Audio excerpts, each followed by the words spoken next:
दोस्तों आइए जानते हैं इस वीडियो के माध्यम से भगवान शिव से जुड़े 15 प्रतीक और इन प्रतीक का क्या महत्व है।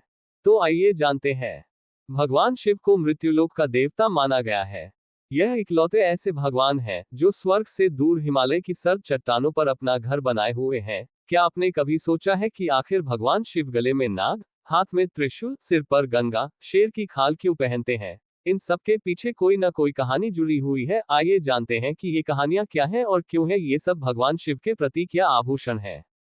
हिंदू धर्म ग्रंथ पुराणों के अनुसार भगवान शिव ही समस्त सृष्टि के आदि कारण है। उन्हीं से ब्रह्मा, विष्णु सहित समस्त सृष्टि का उद्भव हुआ है। यूं कहे तो भगवान शिव दुनिया के सभी धर्मों का मूल है और हिंदू धर्म में भगवान शिव को मृत्युलोक का देवता माना गया है।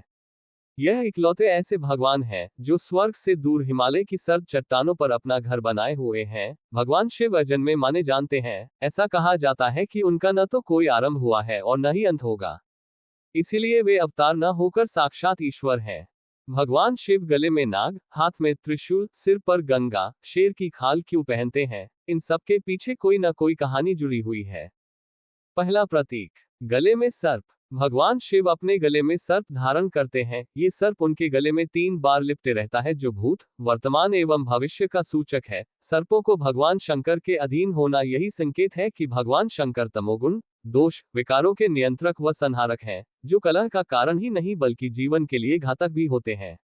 इसलिए उन्हें कालों का काल भी कहा जाता है। सर्प को कुंडलिनी शक्ति भी कहा गया है, जो कि एक निष्क्रिय ऊर्जा है और हर एक के भीतर होती है। दूसरा प्रतीक, रुद्राक्ष। भगवान शिव अपने गले में रुद्राक्ष की माला पहनते हैं, जो कि रुद्राक्ष पेड़ के 108 बीजों से मिलकर बनी है। रुद्राक्ष शब्द रुद्र, जो शिव का दूसरा नाम है, और अक्ष अर्थात आंसू से बना है। इसके पीछे कहानी यह है कि जब भगवान शिव ने गहरे ध्यान के बाद अपनी आंखें खोली, तो उनकी आंख से आंसू की बूंद पृथ्वी पर गिर गई और पवित्र रुद्राक्ष के पेड़ में बदल गया। रुद्राक्ष के मोती दुनिया के निर्माण में इस्तेमाल हुए तत्वों का प्रतिनिधित्व करते हैं। ये भी सच है कि भगवान शिव अपने ब्रह्मांडीय कानूनों के बारे में दृढ़ रहते हैं और सख्ती से ब्रह्मांड में कानून और व्यवस्था बनाए रखते हैं। तीसरा प्रतीक, त्रिशूल। भगवान शिव अपने हाथ में त्रिशूल धारण करते हैं। शिव का त्रिशूल मानव शरीर में मौजूद 3 मूलभूत नाड़ियों बाईं, दाहिनी और मध्य का सूचक है। इसके अलावा त्रिशूल इच्छा, लड़ाई और ज्ञान का भी प्रतिनिधित्व करता है। ऐसा कहा जाता है कि इन नाड़ियों से होकर ही ऊर्जा की गति निर्धारित होती है और गुजरती है। चौथा प्रतीक, अर्धचंद्र। भगवान शिव अर्धचंद्र को आभूषण की तरह अपनी जटा के एक हिस्से में धारण करते हैं। इसलिए उन्हें चंद्रशेखर या सुम कहा गया है। वास्तव में अर्धचंद्र अपने 5वें दिन के चरण में चंद्रमा बनता है और समय के चक्र के निर्माण में शुरू से अंत तक विकसित रहने का प्रतीक है। भगवान शिव के सिर पर चंद्र का होना समय को नियंत्रण करने का प्रतीक है, क्योंकि चंद्र समय को बताने का एक माध्यम है। पांचवा प्रतीक, जटा, उलझे हुए बाल। उनके उलझे हुए बाल पवन या वायु का प्रवाह, जो सभी जीवित प्राणियों में मौजूद सांस का सूक्ष्म रूप है, का प्रतिनिधित्व करता है। इससे पता चलता है कि शिव पशुपतिनाथ सभी जीवित प्राणियों के प्रभु हैं। छठा प्रतीक, नीला गला या कंठ। शिव को नीलकंठ के नाम से भी जाना जाता है। समुद्र मंथन के दौरान जो जहर आया था उसको उन्होंने निगल लिया था। देवी पार्वती इस जहर को उनके गले में ही रोक दिया था और इस प्रकार यह नीले रंग में बदल गया। तब से उन्हें नीलकंठ कहा जाने लगा।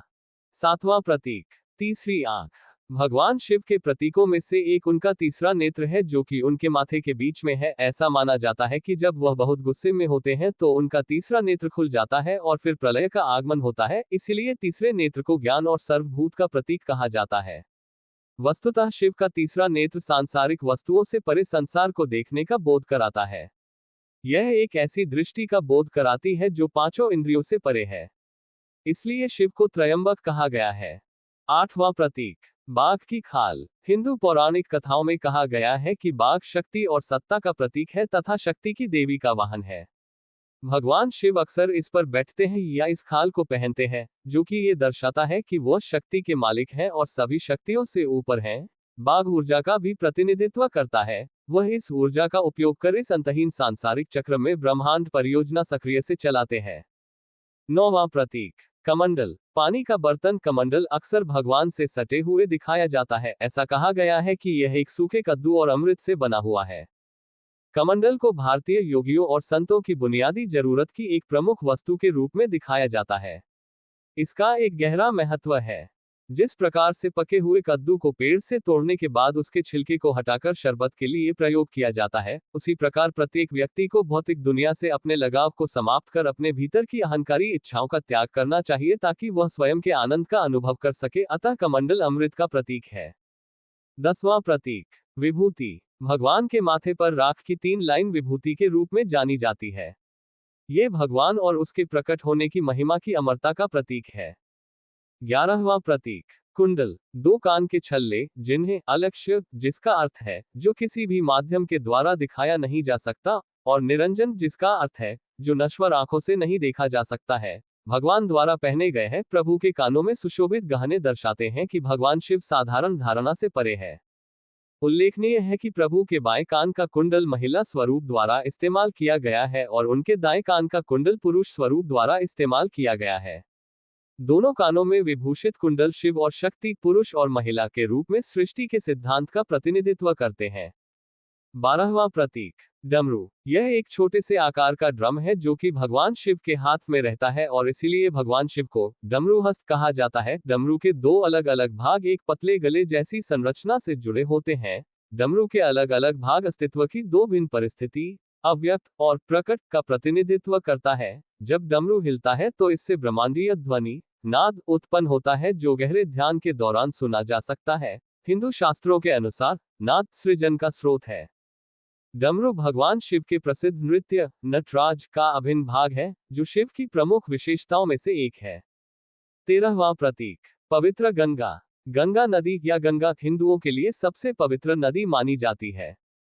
एक पौराणिक कथा के अनुसार गंगा नदी का स्रोत शिव है और उनकी जटाओं से बहती है। भगवान पृथ्वी पर और इंसान के लिए शुद्ध पानी लाने के लिए गंगा को अपनी जटाओं में धारण करते हैं।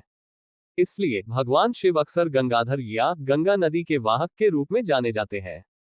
गंगा नदी रुद्र के रचनात्मक पहलुओं को दर्शाती है। भगवान शिव द्वारा गंगा को धारण करना ये भी इंगित करता है कि शिव न केवल विनाश के भगवान है, लेकिन वह ज्ञान, पवित्रता और भक्तों को शांति भी प्रदान करते हैं। 14वां प्रतीक, शिवलिंग। सभी मंदिरों में आपको भगवान शिव की मूर्ति नहीं दिखती होगी। इसके बजाय वहां एक काले या भूरे रंग का शिवलिंग होता है।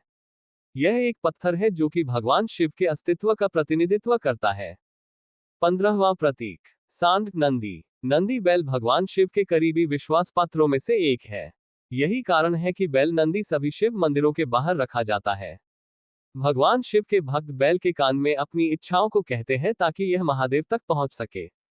दोस्तों, आशा करता हूं कि आपको हमारा आज का यह वीडियो बहुत पसंद आया होगा, और इसी तरह के वीडियो देखने और सुनने के लिए हमारे इस चैनल अनमोल ज्ञान को सब्सक्राइब और लाइक करें, और इसे अपने दोस्तों के साथ शेयर करें जिससे हमारी आने वाली वीडियो आप सभी को मिले। हर हर महादेव।